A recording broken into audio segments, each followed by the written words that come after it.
আসসালামু আলাইকুম প্রিয় দর্শক সকলকে আমার অন্তঃস্থল থেকে আন্তরিক শুভেচ্ছা জানাচ্ছি। আমি আজকে কয়েকদিন ধরে ভাবছি যে আপনাদের সামনে একটা সমসাময়িক বিষয় তুলে ধরব।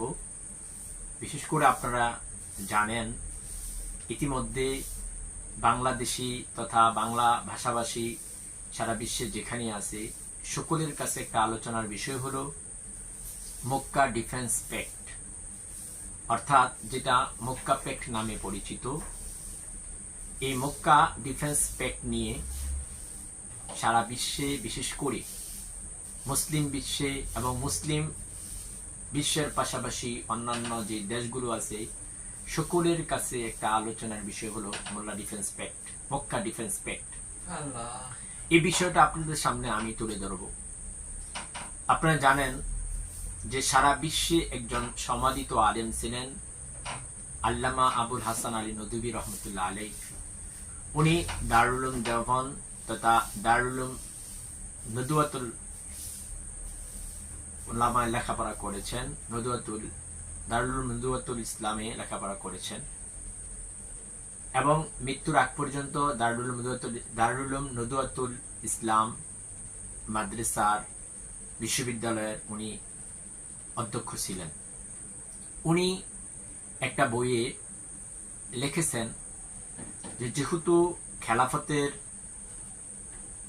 খোলাফায়ে রাশিদিনের খেলাফতের পরেই প্রতিষ্ঠিত হয়েছিল উমাইয়া খেলাফত, উমাইয়া খেলাফতের ধ্বংসস্তূপের উপরে প্রতিষ্ঠিত হয়েছিল আব্বাসীয় খেলাফত, আব্বাসীয় খেলাফত প্রায় 500 বছর পরে এর ধ্বংসস্তূপের উপরে প্রতিষ্ঠিত হয়েছিল ওসমানীয় খেলাফত বা ওসমানীয় সাম্রাজ্য। ওসমানীয় খেলাফত নিয়ে আপনারা জানেন 1922 সালে ওসমানীয় খেলাফত আনুষ্ঠানিকভাবে পতন হয় এবং 1923 সালে মোস্তফা কামাল আতাতুর্ক আধুনিক তুরস্ক গড়েন। উনি বলেছেন, আবুল হাসান আলী নদভী রহমতুল্লাহ আলী বলেন, যেহেতু মুসলিম বিশ্বের অভিভাবক রূপে ওসমানীয় খেলাফতের পরে আর দ্বিতীয় কোনো খেলাফত প্রতিষ্ঠিত হয়নি, সুতরাং এই আবার এখান থেকেই মুসলিম বিশ্বের নতুন খেলাফতের সূর্য উদিত হবে এবং মুসলিম বিশ্বের আবার পুনরায় অভিভাবক রূপে এখান থেকেই অভিভাবকের সূর্য উদিত হবে। তো আপনারা ইতিমধ্যে দেখেছেন তুরস্কের প্রেসিডেন্ট রিসেপ তাইয়িপ এরদোগান, ওনাকে ওসমানীয় সাম্রাজ্যের উত্তরসূরি সুলতান বলা হয়, সুলতান এরদোয়ান বলা হয়। তো আশা করি আমরা সেই ওসমানীয় সাম্রাজ্যের পতন থেকে আবার মুসলিম বিশ্বের অভিভাবক তথা মুসলিম খেলাফতের সূর্য উদিত হবে, সেই বিষয়টাই মক্কা ডিফেন্স প্যাক্ট একটা স্বাক্ষর নির্ভর করে। মক্কা ডিফেন্স প্যাক্টটা কি, এটা এর চুক্তির মূল বিষয়গুলো কি? সৌদি আরব, তুরস্ক এবং পাকিস্তান মিলে গঠিত একটা সামরিক জোট, যার চুক্তির মূল বিষয় হল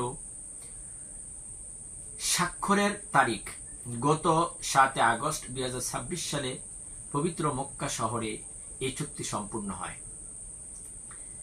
এর নেতৃত্বে কোন কোন দেশ ছিলেন? সৌদি আরবের যুবরাজ মোহাম্মদ বিন সালমান, তুরস্কের প্রেসিডেন্ট রিসেপ তাইয়িপ এরদোগান এবং পাকিস্তানের প্রধানমন্ত্রী শাহবাজ শরীফ এই চুক্তিতে সই করেন। চুক্তির শর্তসমূহ যে নেটোর আদলে প্রতিরক্ষা ব্যবস্থার মতো এই চুক্তিতে বলা হয়েছে স্বাক্ষরকারী 3 দেশের যে কোনো একটির উপর আক্রমণ হলে তা সব দেশের উপর আক্রমণ হিসাবে ধরা হবে। এটিকে অনেকে মুসলিম বিশ্বের জন্য একটি নতুন সামরিক জোট বা মুসলিম ন্যাটো হিসেবে দেখেছেন। প্রেক্ষাপট ও গুরুত্বটা কি? এই মক্কা ডিফেন্স প্যাক্ট বা মক্কা প্যাক্টের গুরুত্বটা কি?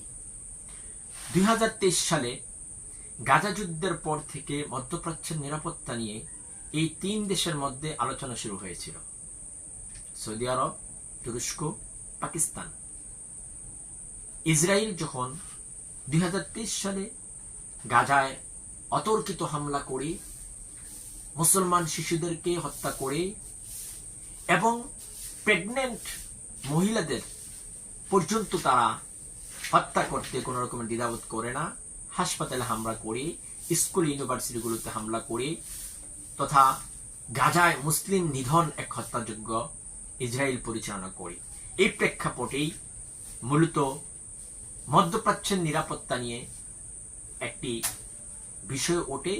সেখানেই সৌদি আরব, তুরস্ক এবং পাকিস্তান 2023 সালে আলোচনা শুরু করে এবং 2025 সালে সৌদি আরব ও পাকিস্তানের মধ্যে পৃথক একটি চুক্তি হওয়ার পর এটি ত্রিমুখী রূপ লাভ করে।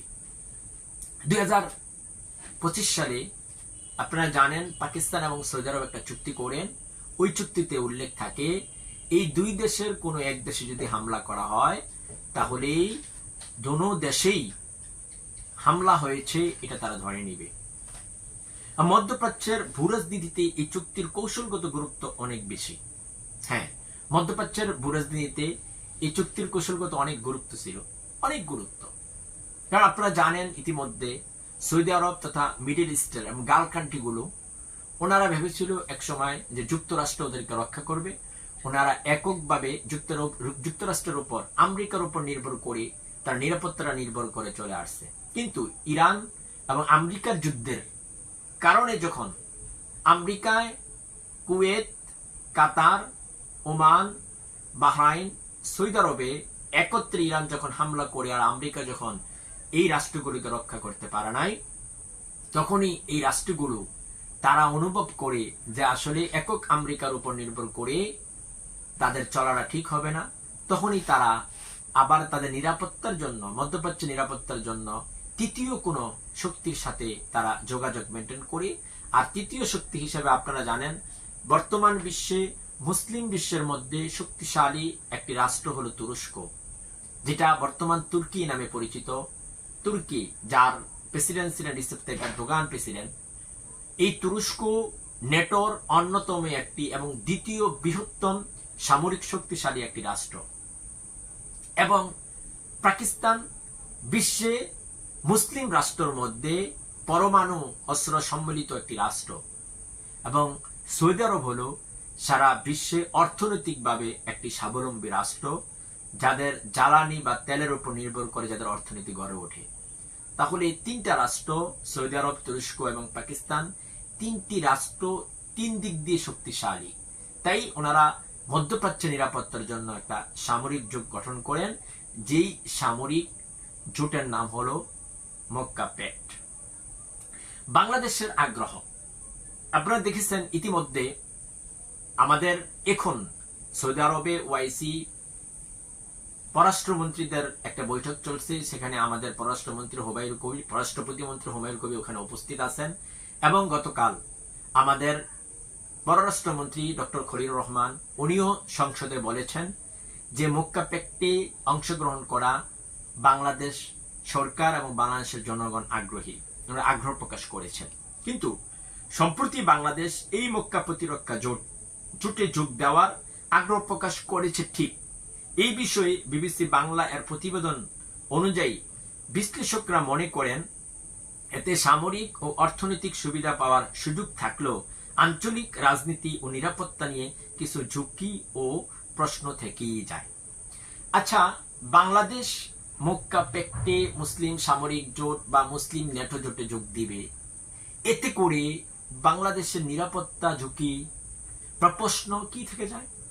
হ্যাঁ, প্রশ্ন থেকে যায়। প্রশ্নটা হলো এই, যারা ভারতীয় দালাল, ভারতীয় চামচা, যারা ভারতের চামচাগিরি করে খায়, তাদের কাছে একটা প্রশ্ন অবশ্যই থাকবে।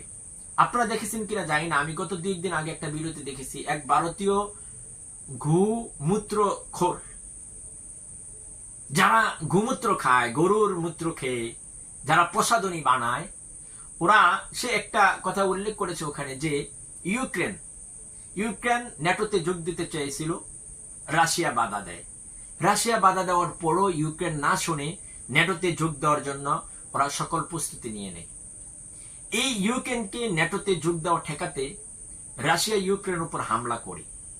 হামলা করার কারণে বর্তমানে রাশিয়া ইউক্রেন যুদ্ধ চলছে। তার মানে রাশিয়া কোনোভাবেই ইউক্রেনকে চাবে না বা দিবে না ন্যাটোতে যোগ দেওয়ার জন্য। তাই সে উদাহরণ টেনে বলল, রাশিয়া যেভাবে ইউক্রেনের উপর হামলা করছে, বাংলাদেশ যদি মক্কা প্যাক্টে অংশগ্রহণ করে বা যোগ দেয়, তাহলে ভারতও তাদের শান্তি রক্ষার জন্য এরা বাংলাদেশে আক্রমণ করবে। কিন্তু আমরা বলতে চাই, তোমরা জানো না মাত্র 9 মাসে পাকিস্তানকে আমরা এই দেশ থেকে তাড়িয়ে দিয়েছি, আর তোমাদেরকে তো ওয়ান টাইম। তোমরা হামলা করবা কেন? আমাদের রাষ্ট্র মুসলিম রাষ্ট্র, আমাদের রাষ্ট্রের নিরাপত্তার জন্য, আমাদের রাষ্ট্রের অর্থনৈতিক স্বাবলম্বীর জন্য, আমাদের রাষ্ট্রের সামরিক সক্ষমতার জন্য আমরা কাদের সাথে যোগ দেব, কাদের সাথে সামরিক জোট গঠন করব, কাদের সাথে অর্থনৈতিক চুক্তি করব, কাদের সাথে আমাদের নিরাপত্তা চুক্তি করব, এটা আমাদের বাংলাদেশ স্বাধীন রাষ্ট্র, সার্বভৌম রাষ্ট্র, এটা আমাদের বিষয়। এখানে তো ভারত নাক গলানোর কোনো কিছুই নেই। আর যদি ভারত নাক গলাইতে চায়, তাহলে পাকিস্তান যেভাবে তাদের ওই সিঁদুর অপারেশন সিঁদুরে যেভাবে শিক্ষা দিয়েছে, বাংলাদেশও তাদেরকে ওইভাবে শিক্ষা দিবে ইনশাআল্লাহ। প্রিয় দর্শক, যদি আমার কথাগুলো আপনাদের ভালো লাগে, অবশ্যই আমার ভিডিওতে একটা লাইক কমেন্ট করবেন, শেয়ার করবেন, আমাকে উদ্বুদ্ধ করবেন ভবিষ্যতে এরকম ভিডিও বানানোর জন্য। আর বাংলাদেশ এই মক্কা প্যাক্টে মুসলিম সামরিক জোট তথা মুসলিম ন্যাটো জোটে যোগ দেওয়াটা ঠিক হবে কিনা আপনারা কমেন্টসে জানাবেন। সকলকে ধন্যবাদ। আসসালামু আলাইকুম ওয়া রাহমাতুল্লাহ।